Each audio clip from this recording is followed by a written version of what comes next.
So, what's up sa inyo mga ate at kuya? Ako nga pala si Kuya Len at tayo nagbabalik muli dito sa Grow a Garden.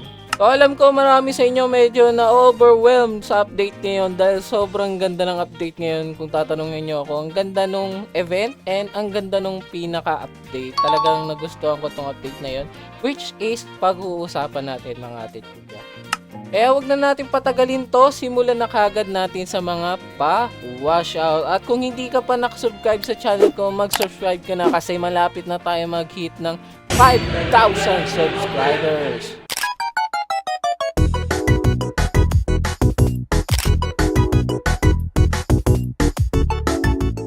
Alright mga ate ko, umpisahan muna natin sa pinaka-event, okay? Sobrang dali lang nung Beanstalk event.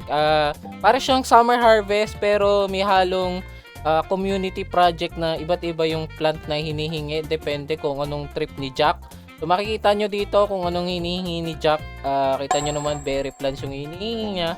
And may leaderboard dito kasi kung sino po yung mga nag-aambag, sila lang po yung makakuha ng reward kapag lumaki yung pinaka tawag dito beanstalk. So papakita ko sa inyo, kunyari berry plants yung kailangan ngayon. Ang pwede natin kunin dito is yung elder strawberry. Yan, pwede yan, elder strawberry. Kuha tayo, malaki yung points niyan. 7 points ata ang prismatic. So depende ulit sa rarity yan. Tapos pwede din tong mga blueberry. Yan, kahit anong berry pwede nyong gamitin kapag berry plant yung hinihingi. So iba-iba yan kada iba yung hinihingi ni Jack. So pwede ko na lang ilagay siguro sa baba yung wiki kung para dito sa beanstalk para alam nyo kung ano yung mga plant na hihingiin dito. Pero yung pinakamagagandang plant na pwede kong ma-recommend na itanim nyo is coconut, sugar apple, tapos yung giant pine cone. Halos lahat yan pwede nyong tama, madami silang types madami silang type of crop. Kaya maganda tong coconut, tapos sugar, yung giant pine cone maganda rin. So yan, mga yan yung mga kailangan nyo. Yan, magdo-donate na tayo. Nakita nyo, nag-donate tayo ng 174. As long na may donation kayo dito mga titkuya, okay na yan. Kahit dos lang yung donation nyo, pag lumaki to, may makukuha tayong rewards. So yan, di ba nakita nyo, lumaki na. Ang highest po pala lagi sa leaderboard is may makukuha po silang extra reward. Depende, pwede pong seed pack, crate. Hindi ko alam kung nagbibigay ng egg, pero kung top leaderboard kayo lagi po yung may reward, okay? So, papakita ko sa inyo, pag umakyat ako, may makukuha ko ditong mga parang bola na green, and may mga reward po yan, no? So, magaganda yung makukuha nyo dyan. Pwedeng toy, pwedeng sprinkler, pwedeng treat, pwede ring egg, pwede ring seed pack. So, magaganda to, kaya gustong gusto ko tong ano na to, event na to kasi medyo creative siya compare sa past events and mas rewarding. Kita nyo naman, nakakuha ko godly sprinkler lang, dalawa, diba? Tapos baka reclaimer, maganda rin yung reclaimer kasi madami tayong tinatanim ngayon para meron tayong pangtanggal. So ayan, sana egg, hindi, reclaimer lang. So ganun lang siya kadali yung beanstalk event. And pagdating nyo nga dito sa dulo, makakausap nyo yung giant shop. Yung giant na may binibenta siya sa iyo. Every hour nagre-reset to. Pwede nyo naman i-reset ng shekels katulad ng Zen event. Pero yun nga, medyo pamahal ng pamahal. Kaya antayin nyo na lang every hour yung pagre-reset. Tapos, ang maganda dito, may libreng teleport kapag naka-pito na ata kayo. Alam kayo, pito? Libre na yung kasi sa akin. Tapos may libreng pens dito kapag naka-siyam ata kayo na grow ng beanstalk. Hindi ko tanda yung mga reward pero yan, alam ko talaga pito tong teleport para ma-unlock nyo.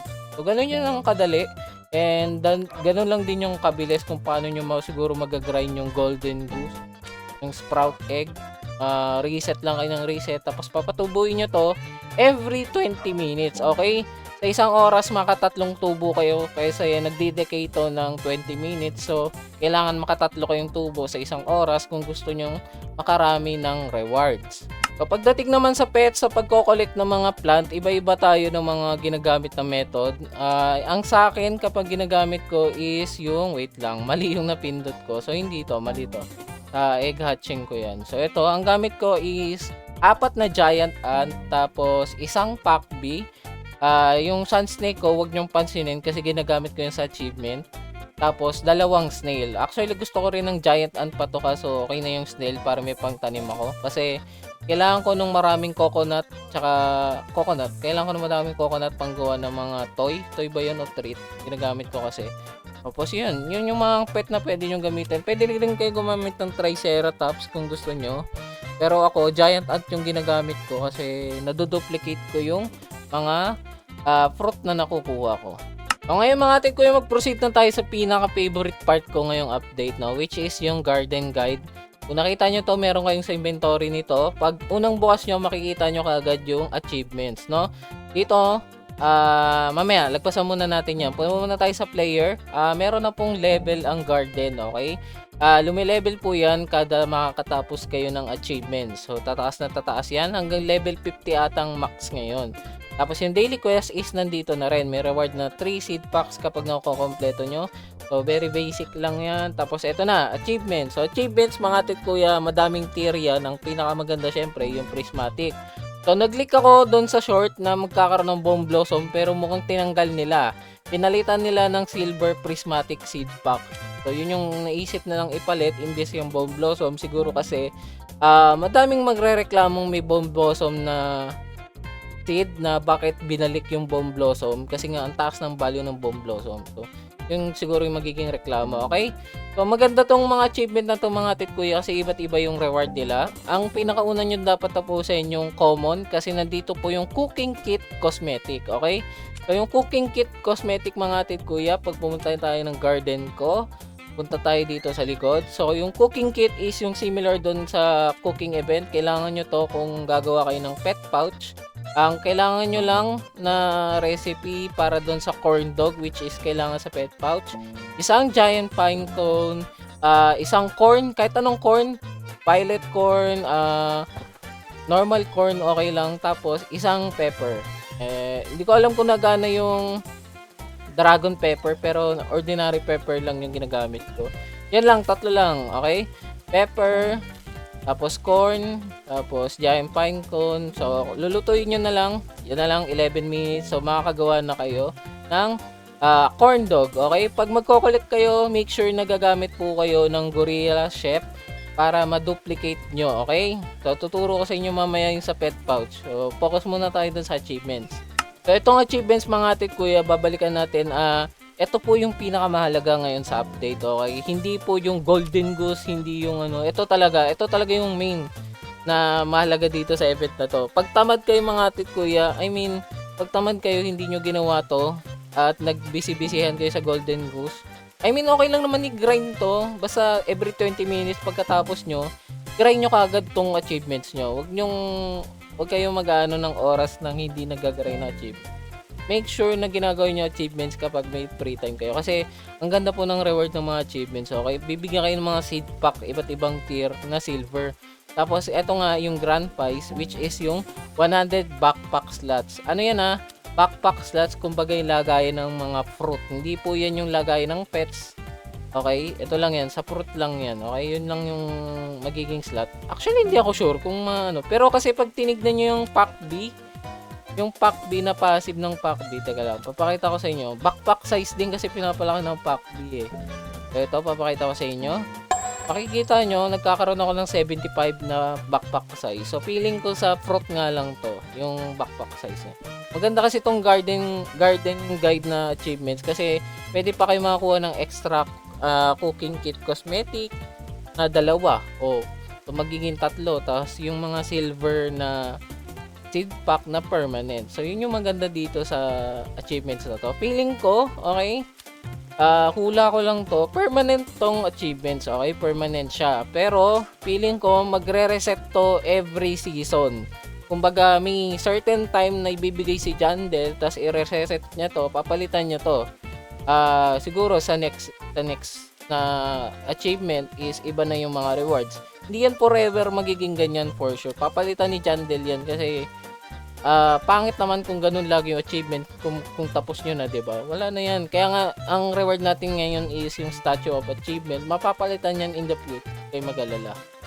So, another thing na pwede nyo nga makita dito sa Garden Guide is yung parang mga encyclopedia ng mga plants, pets, and cosmetic, tsaka food. Pwede nyo i-check dito. So, pwede nyo check yung recipe, yung best, yung stats nandito. Sa pets, ganun din. Nakikita nyo kung saan nakukuha. Obtainable, no? Bakit daw yung obtainable? Tapos makikita nyo yung pet ability, which is maganda. Okay? Maganda yung makikita nyo dito. Tapos dito, pwede nyo check sa plant. Okay? Pwede nyo check kung ano yung traits nya. Vegetable, summer, root. So, yun yung mga pwede nyong i-check kung anong hinihingi doon sa Beanstalk event. Pwede nyo i-check dito, diba? So, ang ganda nitong parang encyclopedia na to kasi madali nyo nang matatrack yung mga plants nyo, pets nyo, and yung mga cosmetic na gusto nyo. So, pagdating naman sa pet pouch mga ate kuya, ito yung pet pouch. Sobrang dali niya lang. Ay, nako, nagkamali ako. Kailangan nyo ng corn dog, small treat, small toy. Nagkamali ako. Dapat pag i-claim nyo yan, may patchy kayong suot-suot sa garden nyo. Okay? Kasi yung patchy mga ate kuya, nagbibigay siya ng duplicated kapag nagki-claim kayo ng crop. Okay? Dapat pala nakalimutan ko magsuot ng patchy. Yun yung problema ko. Pero yun nga, yung pet pouch, nagbibigay ng pet slot. Pakita ko sa inyo. Nagkaroon ako plus 188 na yung max pet slot ko. Hanggang 50 yung max niyan, bali magiging 135 yung max pet slot nyo kapag na-consume nyo na lahat ng pet pouch. So, gentong tip dyan mga tit kuya. Okay, sasabihin ko na rin kagad. Pag magluluto kayo ng corn dog, gagamit kayo ng Gorilla Chef pag i-claim. Pangalawa, kapag magka-crop kayo, yung mismong ika-crop nyo pa lang, okay, ika-crop nyo pa lang dito, pipindutin nyo pa lang yan. Tapos ano nyo pa lang yung pinaka-crop. Gagamit kayo ng orangutan kasi yung passive ng orangutan is pwede niyang hindi ma-consume yung mga crafting materials. Okay? Yun yung maganda doon. Kailangan may orangutan kayo. Then yung last is yung patchy. Gagamitin nyo yung patchy pag magki-claim na para ma-duplicate yung i-renap nyo. So yung tatlong yun yung pinaka-essential kung gusto nyo makarami kaagad ng pet pouch. So, di ko sure kung meron pang ibang pet. Pwede naman yung hamster pampabilis ng crafting time, pero hindi naman masyadong importante yun. Pero yung tatlong yun, marirecommend ko sa inyo gamitin nyo kung gusto nyo makarami kagad ng pet pouch. So yun lang naman lahat ng pwede nating i-cover dito sa event and update. Ay, dagdag ko lang pala, meron na palang dito sa shop. Dito sa meron ng sell all pets. Lahat ng mga naka-favorite is masi-sell all. Huwag nyo i-confirm, lalo na kung may mga pet kayong hindi naka-favorite katulad nito, hindi naka-favorite yung mga mimic. So, kung pinindot ko yun, masisell yung kasama yung mga mimic ko. So, yun, para hindi na kayo mahirapan, magbenta pa isa-isa, pwede nyong gamitin yun. Pero, make sure na naka-favorite lahat ng mga magagandang yung pets. Okay, hindi ko lang alam kung nagana yung seal habang ginagawa yun. Yun lang yung hindi ko pa natatry. Pero yun lang, lahat ng pwedeng yung gawin sa update na to, lahat ng feature. Siguro i-cover ko na lang yung iba sa next video. Kunyari yung mga bagong plants. Tatry natin patubuin ngayon. Tatry ko na talaga. Kuha na ako ng mga lahat ng bagong plant. Medyo madali kasi makuha yung mga plant ngayon compare last time sa cooking event. Medyo matumal yung seed. Kaya nahihirapan ako. Ngayon, mas madali ngayon eh. Kaya yun, pwede natin i-cover. Then, yung golden goose, pag nakakuha ko, i-cover din natin. So, yun lang no, mga ate kuya. Salamat sa panonood ng aking video ngayon. And hanggang dito na lang po ako. Okay? Shoutout dito kay Akira. Kasama ko ngayon si Akira. Nag-grind kami dito sa server. So, yun. Ingat kayo palagi mga ate kuya. And God bless po sa inyo dahil sobrang maulan ngayon at bumabaha na naman. Bye-bye!